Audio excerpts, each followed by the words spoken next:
Builder, hey, welcome back to another exciting podcast episode. I have with me the legendary Adrian Chenault. How are you, my friend? I'm great. It's good to be here with you, James.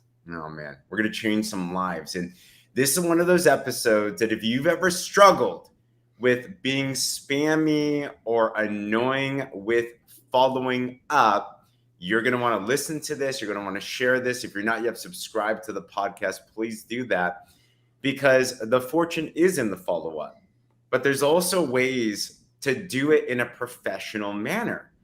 And I have with me somebody that is a professional at that. If you don't know Adrian, we're going to dive way into his story, a little bit about him. He's the CEO of Contact Mapping alongside with his father. If you're in the network marketing industry, you might know the legendary Tom Chenault, and Adrian's a legend himself as well too. But Adrian and this company, they help entrepreneurs unlock the fortune in their follow-up. So there's some great systems that they have. And even before we get into that, I just want to spend some time with my friend Adrian here. But Adrian, thanks for being on the show. And I'd love the listeners to be able to know more about you. So who was Adrian prior to Contact Mapping? Yeah, thanks so much. You mentioned my dad, and so that's a huge part of my story. Obviously grew up around the network marketing profession. My dad has been pretty active in network marketing for pretty much as long as I can remember. He started when I was maybe like 5 or 6, really doing that. And, I watched him go from struggling and from, figuring it out and going through a few companies and doing that through to who he is today. And, my story was intertwined into that experience and intertwined into watching him do what he did. So my, quick backstory, my parents divorced when I was 6 or 7 years old. My dad is 34 years sober now, almost 35 years sober now. And so he got sober when I was about 4. And so I don't ever really remember him drinking, but he had a legendary drinking career before his legendary network Missed marketing out. career. Let's just put it that way. So he got sober, but still had a lot of other parts of growing up and figuring out things to do. And so my folks divorced when I was very young. And so I was back and forth between my dad's and my mom's. And as a result of that, one of the things that I think was a true silver lining, a true kind of godsend in that experience is that it's a big part of how my dad ended up choosing network marketing as a profession, because it gave him the flexibility to be able to be a single dad to my sister and me. Yeah. And I felt like instead of just having a dad who goes off to an office and you have, a very limited understanding of what they do, and that's just what it is, I had this sort of front row seat because my dad always worked from home. And so half of my formative years growing up, I was at dad's house and watching him do that. Half of my formative years, I was with my mom, who is incredible and who is, made incredible sacrifices for us. She ended up becoming a teacher and eventually a principal of a private Christian school. And she kind of changed careers from being an interior designer to being a teacher so that she could be able to have a job that would give her hours where she would be available to be a mom to us, and be able to still make an income. And so I had these two worlds that I sort of straddled, my mom being this incredibly supportive, nurturing, structured, like the perfect traditional mom. Yeah. And then I had this dad who it was incredible in the most amazing ways, and was definitely like got an F- in every category of traditional parenting. And so I could tell you so many stories, but I still, even at almost 39 years old, I have to tell myself that I don't need to sniff the milk before pouring it, because it's not old milk. Like I'm an adult now, but it was, we had a few interesting experiences growing up, to say the least. I so love that. And I think it's incredible to see that even despite that type of an interesting background, it's really rare to see a dad and a son to be able to co-lead something now. So I guess, how did you go from that interesting dysfunction, I suppose, to actually now partnering together and doing Yeah. what you're doing now. Yeah. Yeah. And it's interesting. And like, not to, like, what you said is fine. Like, I sort of presented it as such, but funnily enough, it really wasn't dysfunction for the most part. Mm, It was we just had a very different kind of we've always had a very different kind of relationship than what you might consider a traditional father-son relationship, especially in the early days. yeah. But I think one of the things that I am eternally grateful to my dad for is that he always was my dad. He Mhm. always was my biggest supporter. He always, so he certainly was a dad to me, Yeah. but he managed at the same time to always treat me as an equal, as Mm, opposed to that he's here and I'm down here. mm, mm, And I think he sensed in me that I could handle that. I mm, think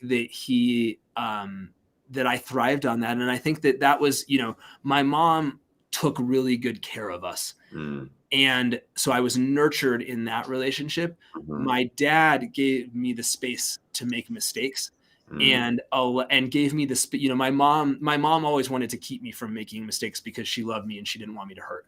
Yeah. My dad loved me enough to let me make mistakes, and Mm, having those two things together was really powerful. yeah. And it's funny, I'm glad you asked the question that way, because I hadn't reflected on that.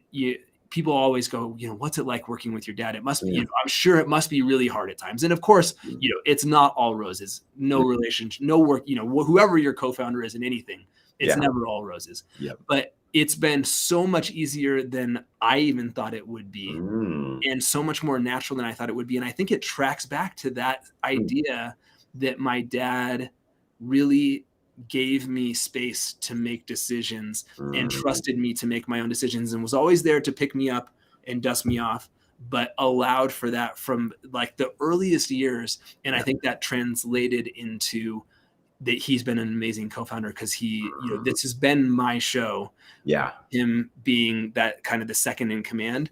And Right. that might not be easy for a lot of dads, but Yeah. he stepped into that very naturally. And I think it's because of that relationship. How incredible. It's interesting because God uses every single parent. There's no perfect parent. There's no perfect son. There's no perfect person, right? So, Yeah. but when you have that perspective that God is able to use every single person in your life to be able to show you and teach certain things, I can just sense that peace that's in you of because it's unfortunate if we do live in a generation now where 50% of marriages do fall apart. At least that was the last that I checked. And it's unfortunate because for many people, I've seen that ends up being a crutch for them. That ends up being the point that breaks them. But for you, you can see that there's that piece about you where you're gleaning from all the good. And obviously there's a lot of bad in every single family situation. But what I'm hearing from you and I'm just sensing is just so much peace and gratitude. And you're learning from the best of everything that you got. And that's what's brought you here now and still be able to work with your dad as well too and have such a fabulous relationship. So tell me, what's the course? What is it? How would you describe a day in the life of working with your dad? What does that look like? What does that feel like? Um, he, like so many, All good. I got a little doggy too. I brought the puppy to work today, and there's a networking meeting. We have another office above us, Oh, and they nice. started clapping or something, and the dog was Nice. like, "What just happened?" So sorry about You're that. good. So the day in the life of working with Tom, I find that many of the best leaders are Mm, people that have incredibly strong strengths, mm, and they may have incredibly big blind spots, or areas where they're not as good, but they've figured out what they're good at. They figured out what they're not good at, and they've gotten good at finding other people in their life to fill the gaps. yeah. And so Tom is that guy. And so what's funny is, he is literally a savant when it Mm, comes to relationships, mm, and routinely we'll have a conversation and I'll just go like, how did you even like think to make that turn in that conversation or in this negotiation or whatever. And he just has this like preternatural ability to like get to the heart of the matter in a way that disarms people, that helps everyone win, but that like, you know, he's playing for a prize that I don't even see in many conversations. So I love bringing him to meetings because he's like, he'll just see things that I'll never see. Equally, he's a mad professor. I don't know. And so we'll like be in a meeting and like I'll just be watching him like, you are literally on another planet right now, aren't you? So attention span is not Tom Chenault's strong suit. And so you just have to get right to the point and maximize what you get out of him and then let him move on to the next thing. That's good to know. Great communication tip with them as well too. I just love how transparent you are, Adrian, and I think that's what makes you so powerful. Your guys' partnership and everything that you do in business and in life and everything. There's so much transparency, especially now. I don't know if you agree with me on this or not, but in a social media world where everything is filtered and all that, like it's hard to find genuineness. It's hard to find authenticity. But just the fact that you share that in such a fun way, it's not a derogatory way. It's just you're just speaking truth right there. I'm sure if I asked your dad, he'd probably say some really funny things about you as well too. But that actually makes you more authentic. And I'm sure when we're going to follow up, we'll go into conversations, but really follow up is all about just people, right? And people really trust authenticity. But have you noticed that to be something that's been a very important factor in your business and life too, that authenticity? Yeah, totally. In fact, one of my dad's many sayings and things that he teaches others and that have really stuck with me is he always talks about the importance and the power of telling one on yourself. And so he's really he's able to disarm people in a, you know, I think what has become a more like, I think people understand this and it's a more accepted way of being now. I think for a long time it wasn't, right? Like it used to be, if you're a leader, like you don't show weakness, like you don't do that. And, you know, now I think people like Brene Brown and others, you know, that this has come in vogue a little bit more, even though it's still like the work of doing it still isn't any easier.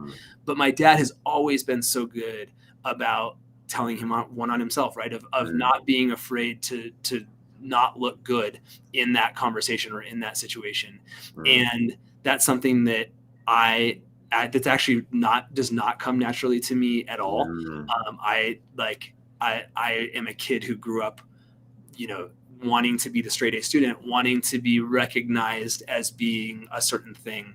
And it's been an unlearning for me to allow myself to be seen as my whole self, which is obviously highly, you know, completely imperfect.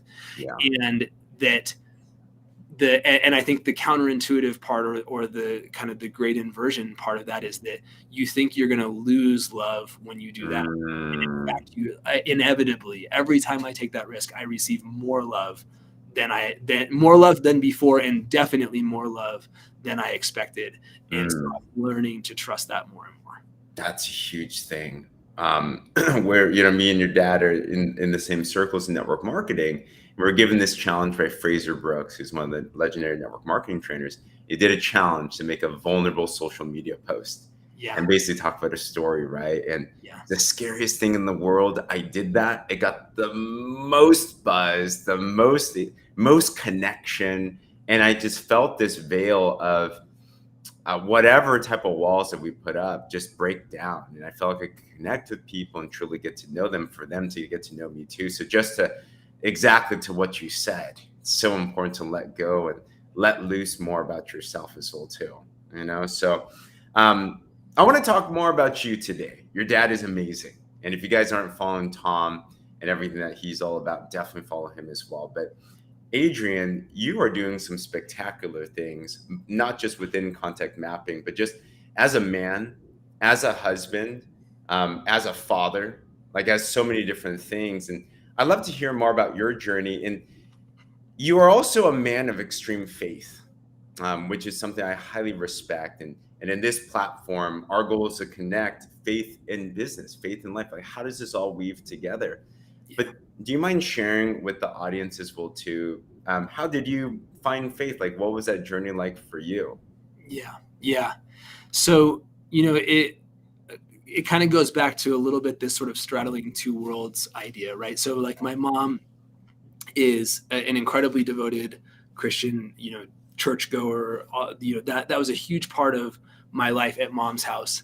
And my dad, grew up Catholic originally, went through this divorce where obviously, a lot of it was to do with drinking and, whatever. And so he had these kind of burn wounds. And so I kind of had this, like, I sort of grew up in a faith that was, more my mom's than my own and whatever. And it was, so like it was there, but it was it was something that was just like a feature of who I was rather than a core part of my identity.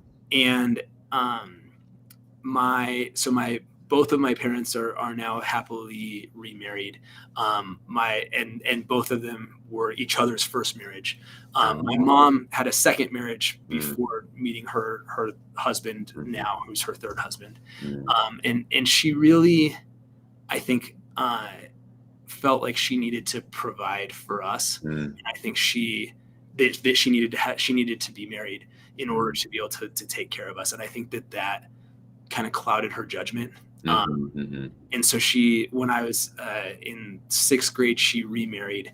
And, long story short, her second husband lost his job like right after they got married.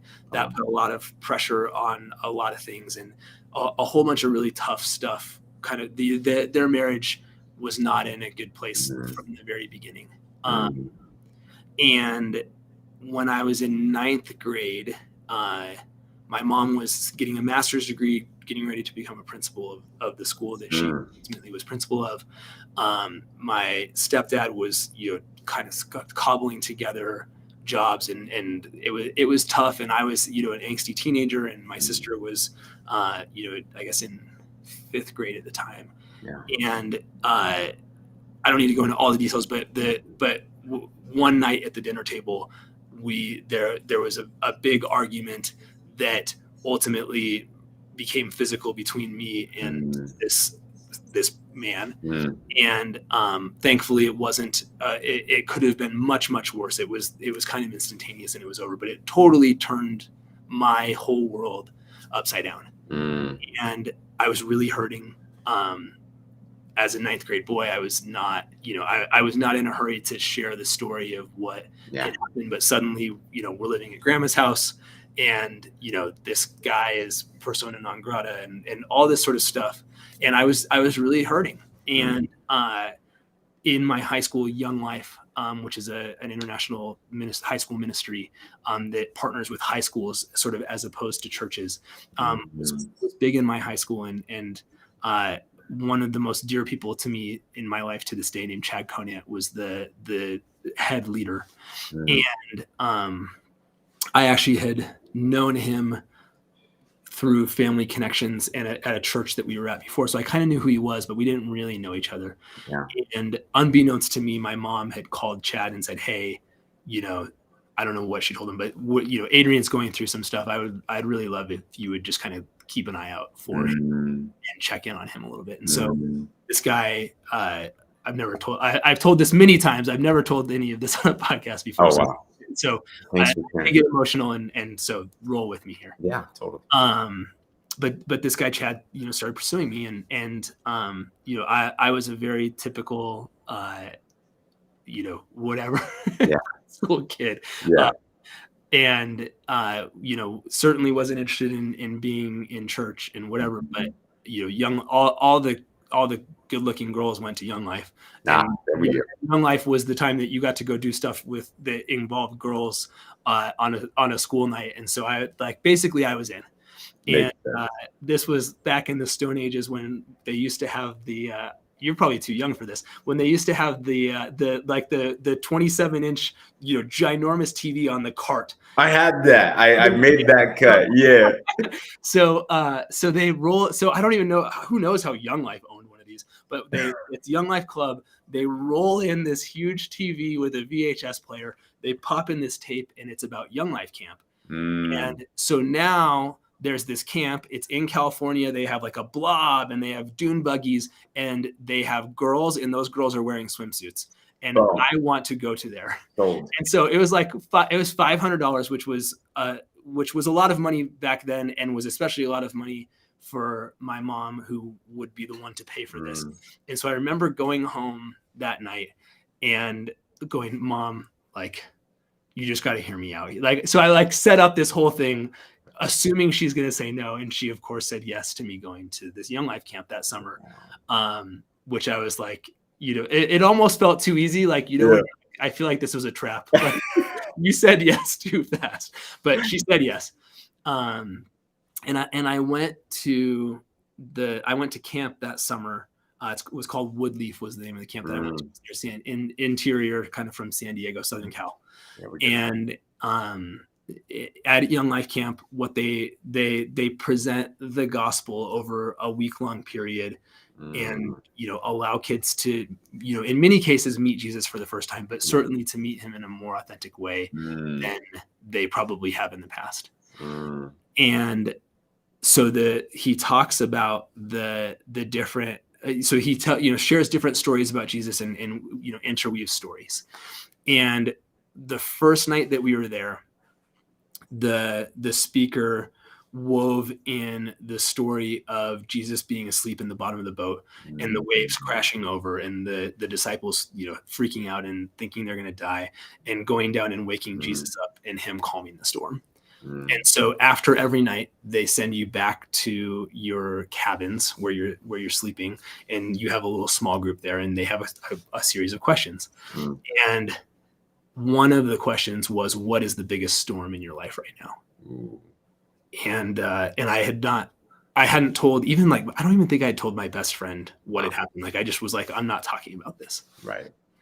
And I just knew that was kind of that moment where I knew that I had to surrender first to others, and then later in that week to Jesus. But I had to surrender what I was experiencing. And I literally was the last to go, and I sobbed the entire time away around, because I just knew, you know, I hadn't expressed any of it. I hadn't allowed, like, I don't even think I had really allowed myself to cry about that experience and what had happened. And so I shared that, and I think that moment was kind of represented that sort of opening of my heart to then experience Jesus and experience a much deeper sense of the gospel. And, you know, obviously there's many ups and downs in the journey since then, but that 100% was the moment in which my life changed forever. What a God-ordained moment. Thank you for sharing that. And Kingdom Builders, as you're listening to this, what comes to my mind is, as much as we might be chasing other things or chasing other people, God chases you, right? What I'm hearing from you, Adrian, is God chased you down, and he put things together. He allowed your mom just to say yes when you weren't expecting that to happen. What are the odds that the verse was all about storms? Like, but you accepted that. I know, because ultimately God can't do anything if we have a closed heart, but you said yes. And then from there, and what does this have to do with follow-up? Everything. I believe at the heart of follow-up and connection in conversation is true authenticity. And that's what I just sense about you, Adrian. That's why I know you're great in business. You're incredible in life. There's a different type of transparency with what you're doing in contact mapping and everything, because in your core, I mean, you can know all the tactics in the world, and we'll dive into some of those because there's some amazing ones. But unless you solve those spiritual problems, that you fill that hole that only God can fill, it's so hard to be transparent in the world and truly connect with other people. But yeah, now fast forwarding into your life, your businesses, your work, and everything. How has faith been a factor in your profession, in your business, and all that? Yeah. You know, it has varied over my career. Mm. I think there have been many times along the way where where I was just kind of on autopilot, and it wasn't that I was pushing God away, but it was just like I didn't feel like God was I didn't feel like I needed God Right. in those moments, right? Like Yeah. it was kind of like this is going well, Mhm. and like I'm investing in my faith in these other areas of my life, but like it's not fully integrated, and I don't even necessarily know what that would look like. I would say much of my corporate career before starting contact mapping was like incredibly blessed. Mm. And I can look back on so many places along my journey where I see God's fingerprints all over the way that things opened up. And I acknowledged God's hand in that as I went through, but it wasn't an active daily part of it. Mm. Mm. And I would say even in my contact mapping journey, it ebbs and flows the degree to which that is true. Yeah. And I think that especially the entrepreneurial journey has tested my faith in ways that it hasn't ever been tested before, has reinforced my faith in ways that it has never been reinforced before, because I think it's probably the most challenging thing I've ever done. Wow. Starting a company and building a company is one. It just, there are seasons where it's going amazing, and there are seasons where you're like, are we going to make it to next month? Yeah. You have both of those things, and sometimes they happen like back to back. Yeah. It's just you are on a knife's edge. It's just what it is. And one of the things that has happened for me really recently, I guess I'll rewind a little bit. Yeah. I had a really blessed corporate career. I came in as an analyst at a tech company that was growing really fast, and I, through largely relationship building, made a name for myself and made an imprint in this organization really quickly, and it flung open a ton of doors, like in rapid succession. Yeah. And so I ended up getting to move all over the world working for this company.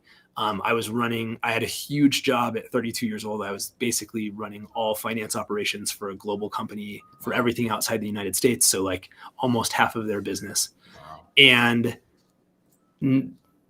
it was this incredible thing. Yeah. And then it started to disintegrate a little bit. And that disintegration was in a couple of different forms. One was I knew I wanted to be an entrepreneur, and I knew I was in finance, and I didn't really like finance anymore. I wanted to be over here, and I kept, every time I would sort of like peer around the corner, there would be some new promotion, and they'd kind of tuck me back into the fold. Got you. And so, and that was really good for us financially. It was really good for us. We lived in England, Australia, and Switzerland over 5 years. Like, it was amazing. We had 2 kids born overseas. Like, it was a dream. But it was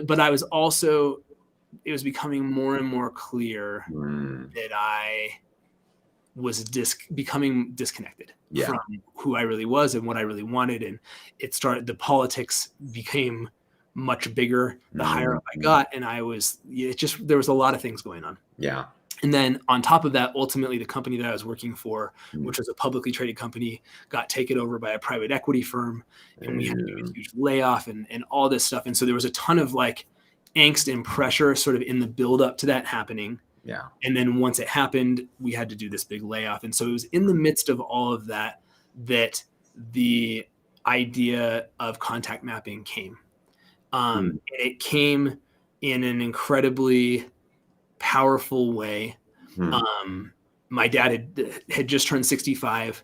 We were actually talking about his legacy and whether he was going to ever retire, or what was that about?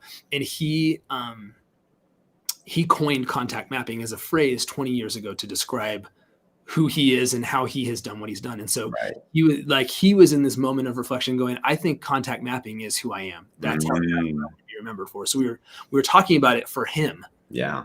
And then meanwhile, all of this stuff started sort of happening for me. Wow. And on Christmas Eve 2016, I was in God's phone booth, which I also call the shower. And it was literally this moment where I felt like it was this like divine download of this idea that contact mapping was the thing that we should go build together, because my story and my rise through the ranks in my company had been all about relationships, contact mapping. Like we both had lived contact mapping in completely different worlds. And there was just this like epiphany. And so that happened. And then there was this series of events that happened in the immediate aftermath from that, where God, again, like really threw open the doors for me to leave my company. I essentially was able to lay myself off in this thing, which helped other people to keep their jobs. I sort of ran this layoff and then kind of got to be the person that was kind of the one that walks out the door at the end and kind of paves the way for the next person to come without all of that baggage. Yeah. And so it was this great thing. And so it was very, very clear to me. It is very, very clear to me that God made all of that happen. That was a calling in that moment. Wow. Oh and so now fast forward, and things have been really hard at times. Yeah. Right. And we went through the pandemic. We went through Silicon Valley Bank. We went through all of these things over the last 3 years. And what I have said to God over and over again is, God, I know that you gave me this calling and that this calling is not done yet. Yes. And so I know that it's all going to be okay because you gave me this calling. That sounds so good. Here's the problem with that. What I was really saying is, God, you threw me off the cliff, and if you're going to crash me on the rocks, that is not acceptable to me.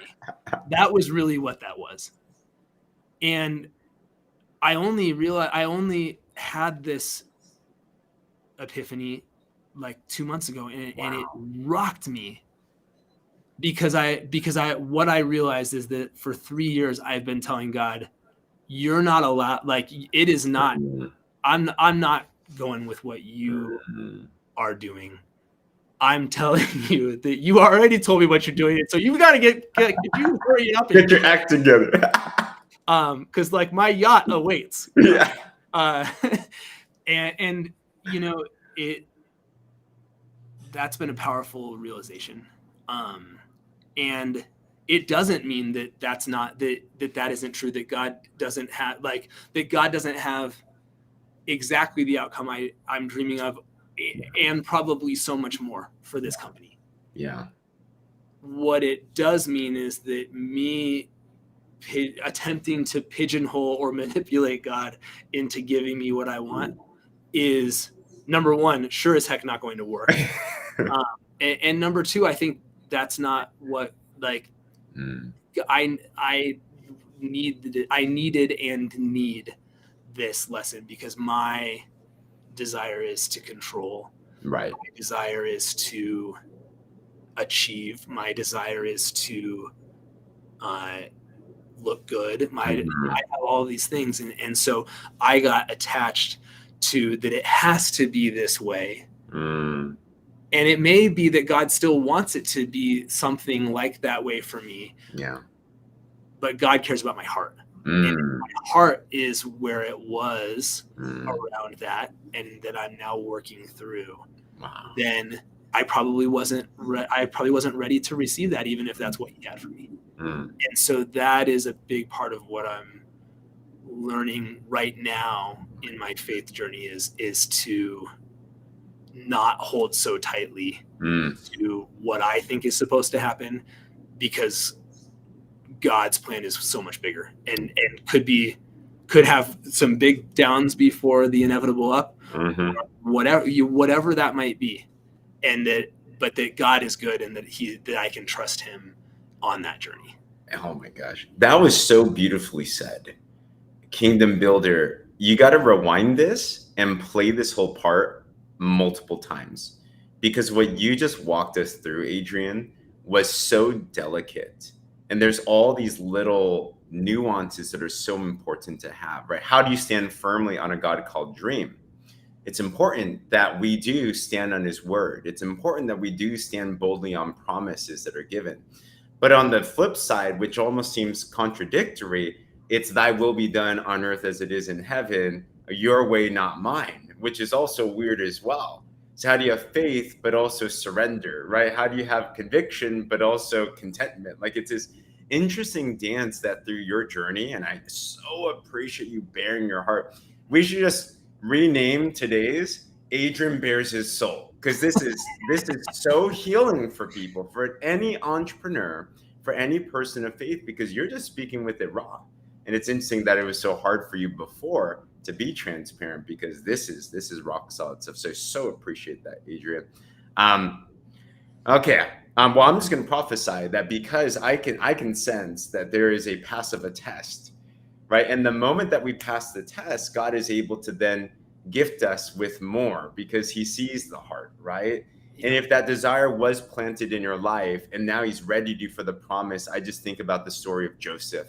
And I think about how he was prospered in all things, as you have been as well too. But at the same time, he received the dream when he was like 17 years old, but he didn't see that fruition until he was like 50 or something, right? So he had that time that he had to have that character chiseling. And I so sense that. I'm sure everyone here listening to this can sense that in Adrian as well too. So if we could all just pray together that God prospers him even more quickly. That's good.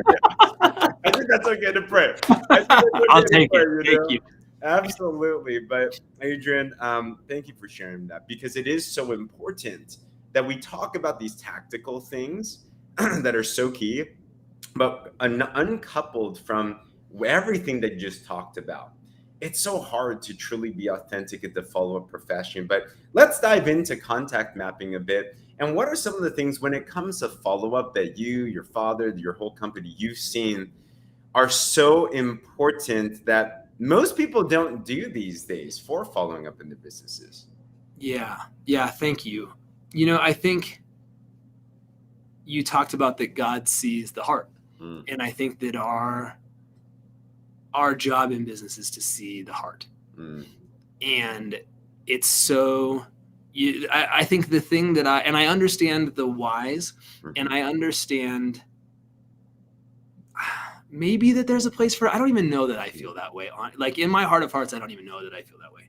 But there's so much out there of like, hey, nice to meet you. Do you want to take a look at my thing? I promise it won't interfere with what you're doing. And if it's not, it's totally cold, no big deal.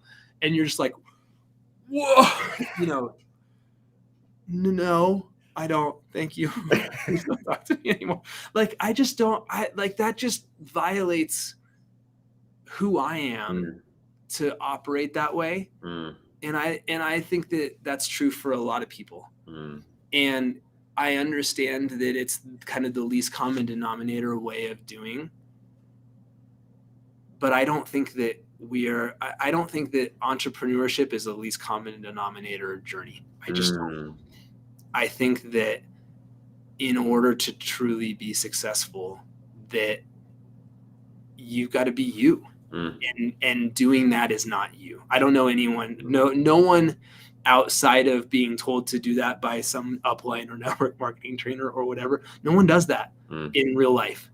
And so I don't want to talk to people different than how I would talk in real life. And I can't tell you, because I'm, in these circles, I get so many messages, and I'm just like, I for a little while I would like attempt to engage and like reframe them, and it was just like pissing in the wind. So I don't do that anymore, because it doesn't work.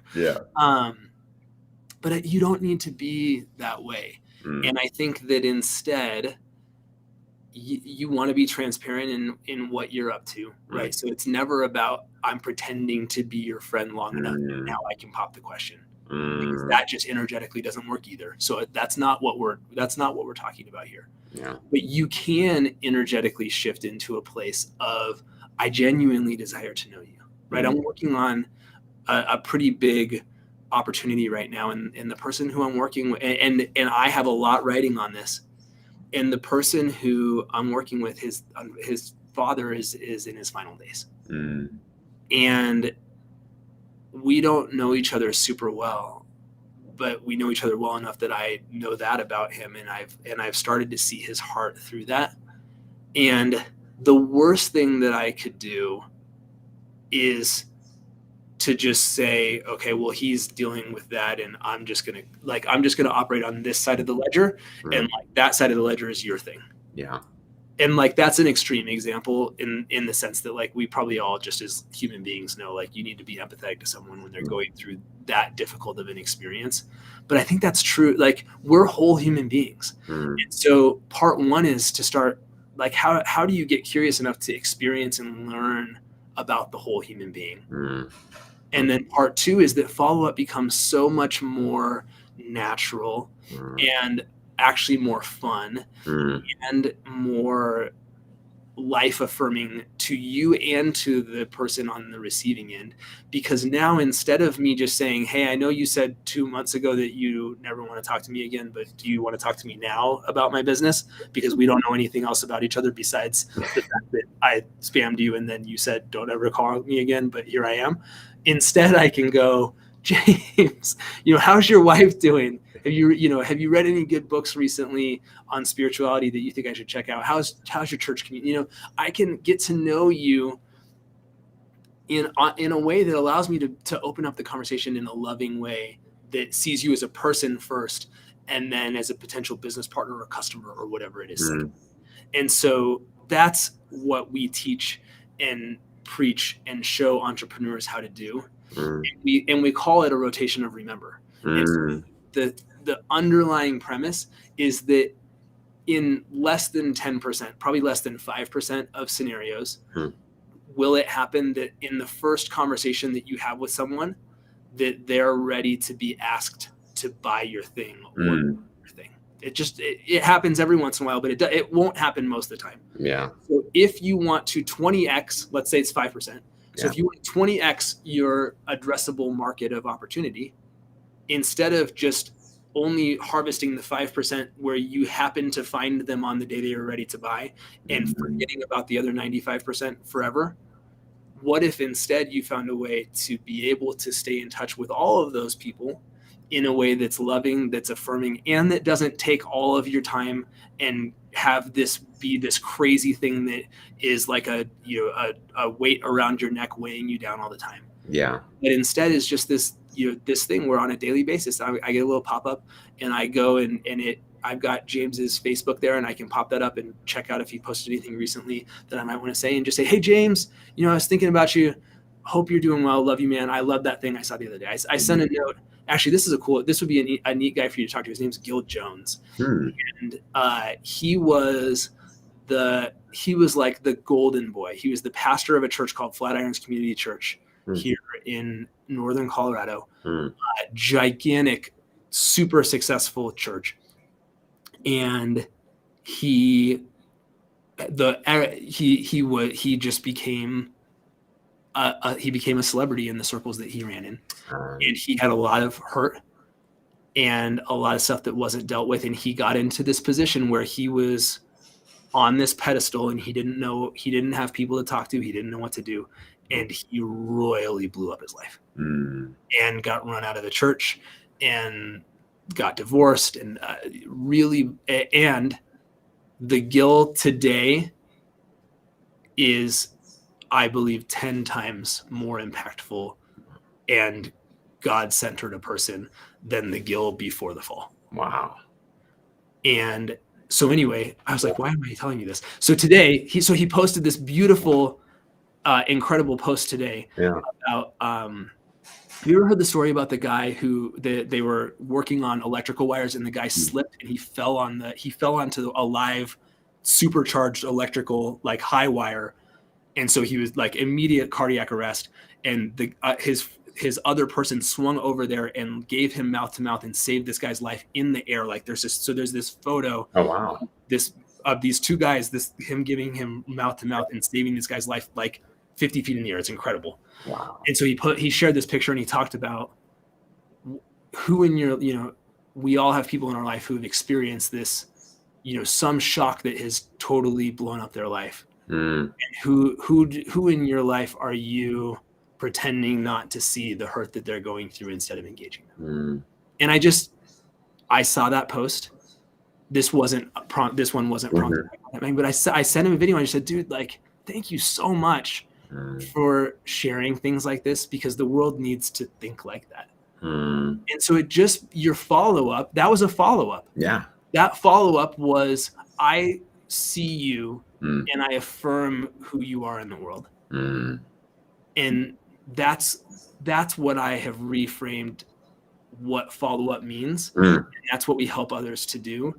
Yeah. And so then what incredibly starts to happen is when you do that to people, they start trying to figure out how they can get inside your circle instead of you having to try to pour them in.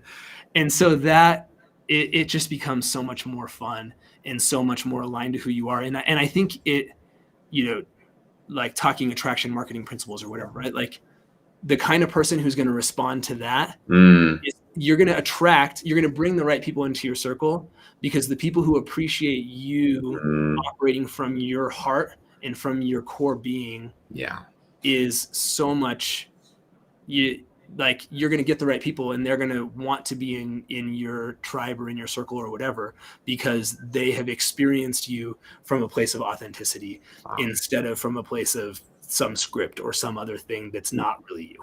So huge. You see this in the dating world, right? We think that we have to do a certain thing or be a certain way, and then you might get the date, but then that ends up being a really, really toxic relationship. And the same with business, the same in life. If you don't show up authentically as you, and you go out there pitching yourself in whatever way, you might get attention, but it might not be what you want, So very well spoken. And what I get from this, and that's why I'm excited about contact mapping, what it can do, is you're systematizing a way of being, which is how the world should be, which is authentic human beings. I think the phrase is, we're not human doings, we're human beings. Just bringing it back to that, because as you were speaking, Adrian, what I was thinking about, I've been on both sides of the coin personally, of me pitching people. So there's one side in business, sales, marketing, network marketing, where I'm trying to prospect and draw out things, and it feels so inauthentic, and then I pitch. Right. And then that takes a lot of time. Then there's the other side where I'm like, screw that. I'm just going to pitch you right away. Yes, no, whatever that it is, which also feels like I'm a robot now. Right. But you're talking about with contact mapping, rotation, remember, all the things and methodology that you're teaching, that happy medium of truth that is, I believe, and just statistically from what you've seen, when your clients, when you've done this yourself, in terms of, I don't know if you measure it, if there's something measurable, but what's the type of impact that people see in their businesses and their lives doing things this way versus other ways? Yeah. We, I want to figure out how we can get more like quantitatively trackable at scale of like, so that's something that I'm actually putting some thought into how we could do that. But what I do get all the time is these these stories about the specific outcomes of the people whose lives we're touching. Right. And so actually April, who's watching with us now, she's one of our clients, and she's amazing.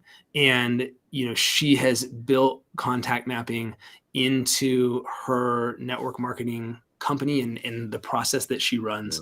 And what she has done, both from a business perspective, she can share incredible stories about things that have happened in her business that wouldn't have happened without contact mapping prompting her on that day to make that outreach.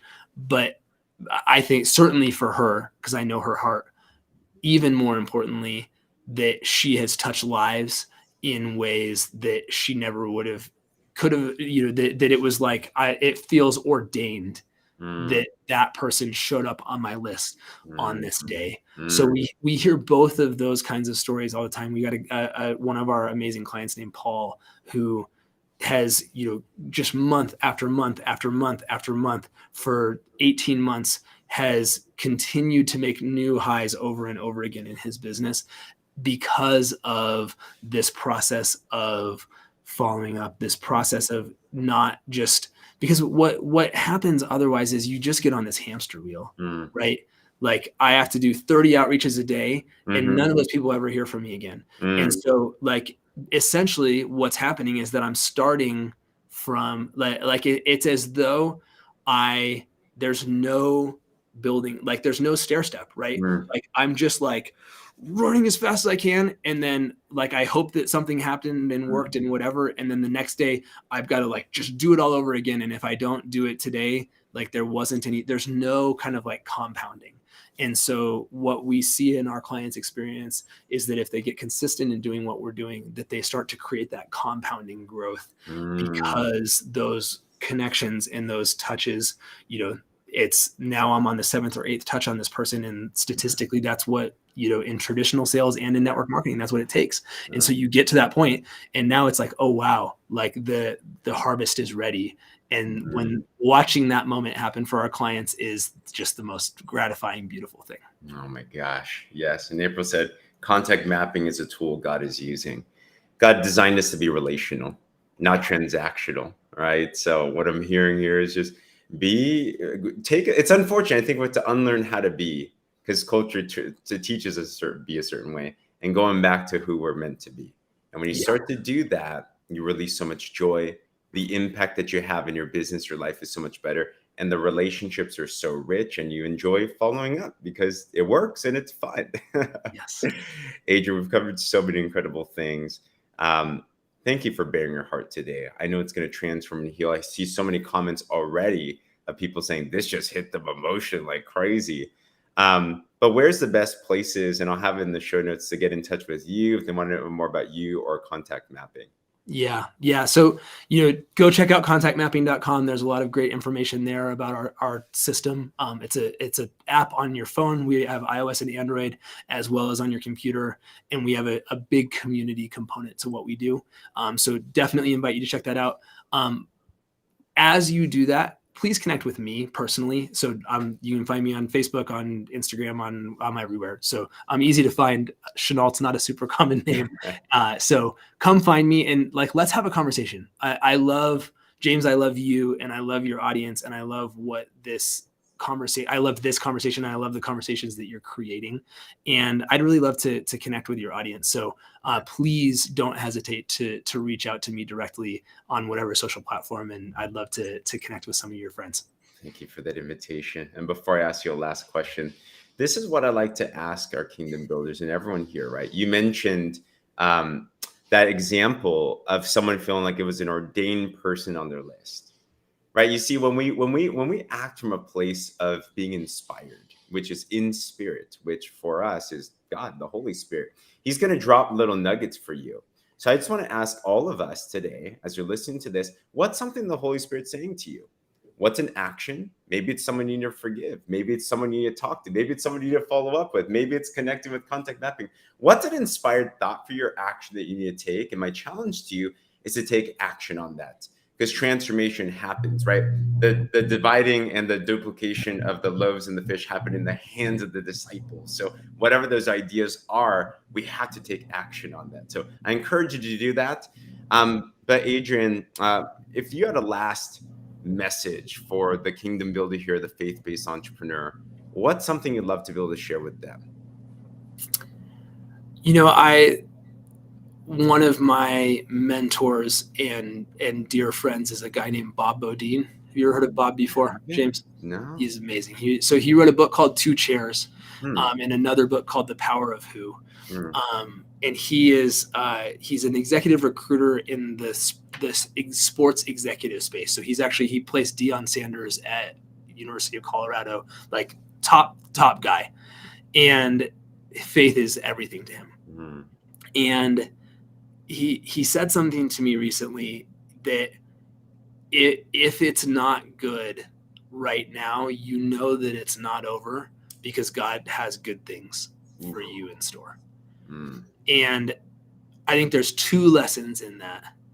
One is, what we talked about earlier, that I think I was so holding on to that it had to be one way and I had to release, but I also had to have the faith that what God has for me in the long run, even if I don't understand what it is, even if the time frame of that is far beyond my understanding, I trust that God has the best in store for me, in mind for me, even if that's different from how I would write the story if it were up to me. His story is far, far greater. And so I just encourage you to hold to that, right? That God works all things for the good of those who love him. And that if you love God, that you can lean on that truth.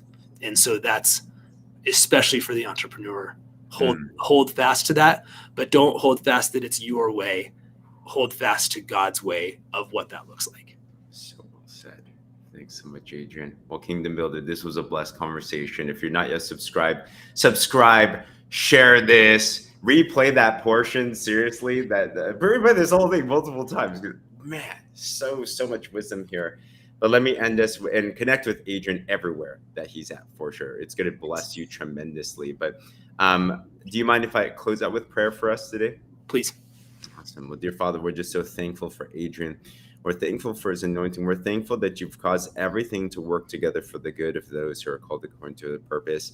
The hurts, the hangups, the things that have happened in the past have positioned him for a place in a time just like this to be able to take that testimony that you've been shaping in his life to the masses, because there's a message that he carries with him that he's been so prepared for right now. I just pray that that mantle is able to be blessed, that he's able to prosper in all the things that you've called him to do in contact mapping in his family and his business and everything.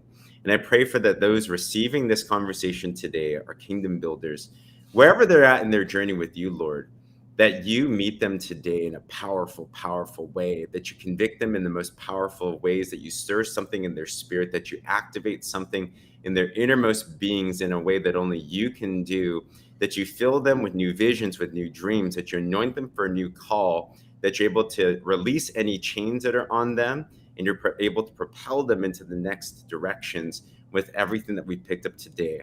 Just thank every single person that's listening to this right now. And we thank you in Jesus' name, pray. Amen. Thanks so much, Adrian. This has been a fantastic conversation. Kingdom Builders, we love you. We'll see you on the next ones. Talk soon and God bless.